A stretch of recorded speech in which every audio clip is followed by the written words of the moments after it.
Hello, everybody. It's Matt, and we are talking George Harrison solo album reviews.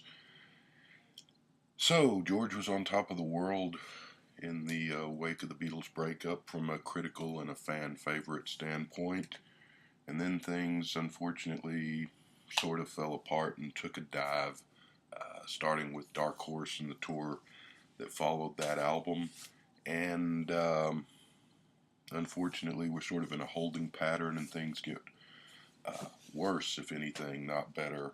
So we are to 22nd of September 1975, Extra Texture, the follow up to the Dark Horse album. And this one got to number 9 in the United States and number 16 in England. Was the last studio album on the Apple label. I think the last actual Apple label album was Ringo's the Ringo's greatest hits album that came out this year or the next, if I'm not mistaken, but Blast from the Past. So you can just read the song titles on this thing and sort of gives you a preview of what you're in for. This Guitar Can't Keep From Crying, World of Stone, Can't Stop Thinking About You, Tired of Midnight Blue, Gray Cloudy Lies. Uh, the song titles pretty much fit the mood throughout most of this album, which is just a dour, plodding, downbeat, depressing state of mood type situation that George found himself in during this time period, this sort of 74 to 75 period. Uh, Broke up with his wife Patty, sort of the fall from grace critically that he went through. He was trying to record this album while he was trying to start a new label up, the Dark Horse label. So he was kind of stressed and running around at both ends. He was into the drink and drugs and sort of wavering in his faith, back and forth, label disputes with A&M Records, who was supposed to be his new record label after moving from Capitol and Apple. So he kind of rushed this album out, from what I've read, just to finish up on his Apple contract and get out of that. He had the tour that was, you know, badly reviewed critically. The album Dark Horse, same thing, and just all sorts of situations going on in his life. Also, he got laryngitis on top of that in the midst of all of this, which is why a lot of the vocals on Dark Horse and during that tour are less than stellar. Some of that, unfortunately, carries on over to this album, though his voice is better, and that's a plus. Um, and you wonder, in retrospect, what George thought of these albums. And I think I've got a theory before I talked about the record we'll go into real quick. Sort of not just for George, but for things like why the Rolling Stones still tour and still record albums here and there occasionally, even though they haven't mattered in any way whatsoever since 1982 or so.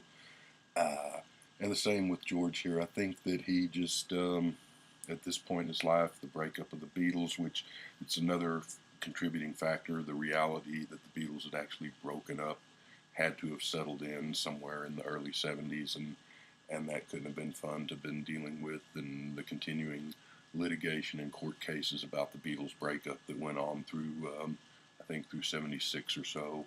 He was still dealing with all that, as were the other three. But I think, though he always loved making music, he was the Beatle that was least interested in fame. I think maybe when he was a kid up until about 64 or so, but I don't think he had much interest in it past then. He's also the ex-Beatle that was the least Beatley sounding in his solo career, even though at times he was and he could be when he wanted to be.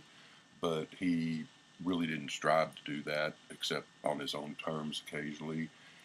And I think that around this point in his life, even though he probably, generally speaking, loved music and making music throughout most of his life. I think this mid 70s stretch here, he was just tired of music. He was more interested in his gardening at his Friar Park, his big house. He was more interested coming up on some of this stuff might have been a year or so later, but getting into the race cars, getting into the film production, and the gardening, like I said, and just other things that were occupying his time more, including hopping on Ringo's wife, Maureen, among other things. So, and I think that music was, for a couple of years, 2 or 3 years in this period, probably just a labor and a chore and a drag. But he was Beatle George, and that was his job, and he probably just had the mindset that what I do is make music, and so I guess it's time to go in and make another album. In cases like this, probably time to go in and churn something out to just have something to put out and do my job. And I don't think that he really, and I could be totally wrong about this, and I know the guy or anything, of course, but um, I don't think it occurred to him until into the 80s and the 90s too that, hey, if I want to make a record, I can make a record. If I don't, I can just sit around and count my money or whatever until I want to make a record again, which is why because in the 80s and 90s, album releases were few and far between, but this was still just a few years after the Beatle breakup where he had been with that mindset of tour and record and make albums every single year, and he was probably still in that sort of thought process that I'm Beatle George and it's my job to make music and make albums whether I want to or not. I doubt he really had much fun or enthusiasm making this record, but like I said, I don't know what he thought of it in hindsight, if he ever talked about it later on down the road or not. If he did, I probably read something and just don't remember it. Um, so yeah, it's his critical and even his enthusiasm from his fans standing sort of continues to plummet with this album. It's a lot of people consider this to be his least album of his solo career, not counting something like Electronic Sound. But I mean, uh, I think it's pretty bad. Uh, but actually, it's one of those bad records that I kind of like. So that's why it's kind of hard to do a review on this because I don't want to recommend this for someone that's going to go and think, the hell did I listen to him for? This album's dull as can be. But um, anyway, it's an album that I think Dark Horse is a better album.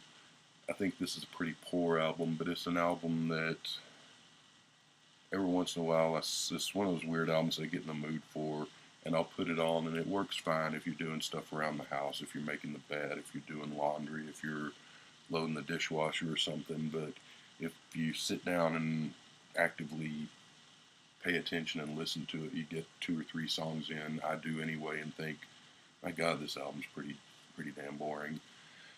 But let's just go through the songs. I guess side one starts with "You," which was the lead single off the album. There were a couple of singles, I believe.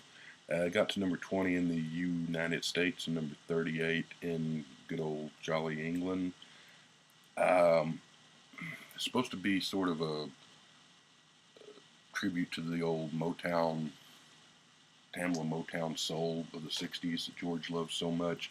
And it does sort of have that soul music feel a little bit, but it's also got kind of if he would have just left it at that, because he wrote this song back around time of All Things Must Pass and had it sitting around and revisited it and added to it in 74, 75 when he was recording this album.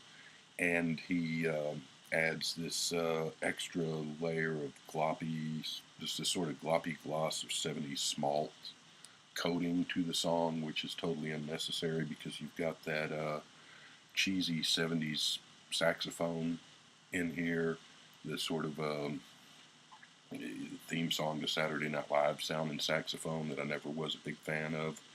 George's voice is horrible on this song, sort of a holdover from the Dark Horse era, I guess. It's George, instead of Alvin and the Chipmunks, you got George and the Chipmunks, and he sounds like a cat gargling broken glass with his tail resting in a blender, and someone turns the blender on, and it's almost comical. It's so bad. That said, I mean the song is still somewhat catchy. It's one of his lesser uh, uh, 45 releases from the 70s. Is nothing. It's no masterpiece, but it's a shame about the bad voice that it wasn't recorded later. It's a shame that it wasn't kept more basic without the sort of saxophone and 70s crap gloss sheen tossed on top of it. Uh, but it's one that I've heard so many times that I've sort of gotten used to it as it is, and it is a bit catchy, and I always sort of liked it. So it makes no sense. I'm going to give this song a 7, even though it's really not very good. Second song is The Answers at the End, which is sort of a melodic song, but mostly just a dreary song. The kind of descending dum dum dum dum parts in the music there are a little bit cool, but it's tedium is setting in already on the second song of this album. I give The Answer at the End a 4. So then we go to third song. This guitar can't keep from crying, which is a sequel of sorts to While My Guitar Gently Weeps from the White Album. Nowhere near as good as that song, of course, but it's also a little downbeat and dreary, but it's also a pretty good song in its own way. I'm gonna give that one a 7. It's pretty affecting and somewhat catchy, and he's likening the guitar to himself, I guess. Just the terrible couple of years he's had, and just things aren't things are depressing and not very good, and feeling down sort of sentiment. Fourth song, that's right. Fourth song on side one is "Ooh Baby, You Know That I Love You," which is uh, starts off. I don't really like it, but the song gets a little better as it goes along. It's soul music of sorts, a sort of smooth soul. Fortunately, a little bit too smooth for its own good. It's got nice vocals by George. Actually, his voice on some of these songs, his voice has improved a lot from the Dark Horse album of a year earlier. Sorry, and it's got nice vocals, but they're buried in the mix too far down. They should be more up front. It's got a really nice bass. The bass playing by Klaus Vormann. It's a little too slick, but it's not a bad song. It gets a 5. Fifth song on side one, and the one that wraps up side one, is World of Stone. Nice song. It's almost catchy in parts, but in the big picture, it's a pretty drab song. It almost succeeds, but falls flat in the end, and ends up being nice, but not a lot to it. I'm going to give that song a 3, and it's this song, not this song in particular, but songs like this and music like this is why punk had to happen, and thank God it did. In just a year from now, we started getting some actual excitement and passion back in music, because too many songs like this are what almost sunk rock in the early mid 70s. I think World of Stone gets a 3, and makes you want to run and grab a Ramones or a Clash album to put on after you listen to that. It's just a pretty drab song. Side 2 opens with A Bit More of You, which is sort of a reprise of the You song, and it's instrumental, and it's full-on cheesy 70s sax, that Saturday Night Live theme song sounding crap. It gets a 1. The only good thing about it is it only lasts for 45 seconds, but it's a long 45 seconds. Side number two on side two, Can't Stop Thinking About You, is another one of those dreary mid 70s sort of slow Novocaine ballad songs that's sort of okay, almost okay, but really not so great, and hardly great at all. Uh, it's got its moments, but it's not much to it. But it's got enough that I'll give it a 5. It's nothing I'm going to go out of my way to listen to, but when it's on, it's mildly enjoyable, I'll say. A song number 3 is Tired of Midnight Blue. This is the highlight of the album for me, the best song. It's a um, catchy song, and another sort of depressing, downbeat feel and mood and lyrically, but still a good song. It gets an 8. Um, Even though it's a good song, the fact that this is the best song on the album, the highlight on the album, sort of tells you where this album is, because Tired of Midnight Blue is a catchy, fun, nice song, but it's hardly a masterpiece. It's hardly even that memorable or great, even though it is a good song, if that makes sense. Which brings up, and I think I might have mentioned this on the Dark Horse review, but I was listening to one of the Beatles podcasts not too long ago. I can't remember which one because I listened to quite a few. And one of the podcasters, announcers, DJs, what do we call those people, had asked one of the others, do you wish that George would have done more rock and roll in his solo career? And the guy said, well, yeah, now think of what I do. And it's a shame he rarely did just sort of fun, gut bucket, great rock and roll stuff that he had done with the Beatles, and that he didn't do, a Taxman type song, or I'm not saying copy it, but just that sort of vibe. Taxman, or It's All Too Much, or Don't Bother Me, just more fun rock and roll. And he was always more prone to the heavy philosophical statements on his album, on his solo work, or just sort of this kind of bland music, unfortunately, a lot of times. Not saying there's not great stuff in his solo work, and not saying there's not some good rock and roll moments. There are, but I wish there would have been more. And I was kind of thinking of that when I was thinking of this song, Tired of Midnight Blue. Fourth song on side two, Gray Cloudy Lies. It's tedious dirge. I'll give it a 1. The fifth song, and thankfully the final song on this album, His Name is Legs, ladies and gentlemen. This is a kind of a soulful song, an upbeat song, which is a change of pace because You is a little manic, so I guess it's upbeat in that way. But other than that, there's really nothing uh, kind of positive, upbeat vibe otherwise on this album. But this one is.